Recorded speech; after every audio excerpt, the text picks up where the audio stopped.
नमस्कार ओडिया अस्मितार आउ एक अध्याय आम आज खोलिबा जदुमणि रहस्यर आउ एक पेढ़ी तेबे आज कहानी नाटा होउची कवि जदुमणिंकर बंधु प्रीति।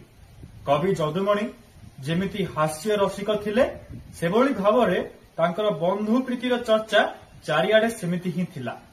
कविंकर बंधुंग मध्यरे राजा जमीदार दीन दरिद्र आबाल वृद्ध बनिते आसुथिले। दिनकर कथा जड़े जमीदार कवि जदुमणि को तांको घरे भोजन पाई निमंत्रण कले एवं कवि सादरता को ग्रहण मध्य कले। नाज्य धार्य समय कवि जदुमणि जमीदार घर जाकि पहुंचीबा। जमीदार पत्नी निजे कवि आगरे खाद्य परोसी देले। हरर डाली माछ झोल एमती अनेक किछि, किंतु हरर डाली अलणा पानिया और माछ ठीक से रंधा है नहीं, आईसिया गंध होउची।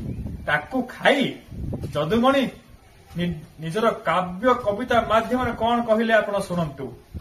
आहा चमत्कार रांधुणी हाथ हरड़ श्रृंगरे जल तापत मुडू मुडू हुए हरड़ जाई घुडू घुडू खाली चुली रे होई झोलरे केरांडी माछर डिया मरी जीव बोली लागिनी निया घरणी घरणी देले जाए आनी अपूर्व व्यंजन अपूर्व ठाणी। जमीदार और तांको पत्नी कविंकर एही समालोचना सुनी निंदित हेले एवं कवि को रात्र भोजन पाई अटकाई दे कविंकर मन पसंदर खाद्य आगरे परोसी देले।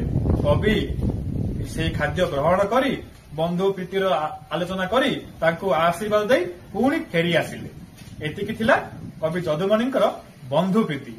पुणी देखा आउ एक अध्याय जदुमणि रहस्यर आउ एक पीढ़ी नहीं। धन्यवाद।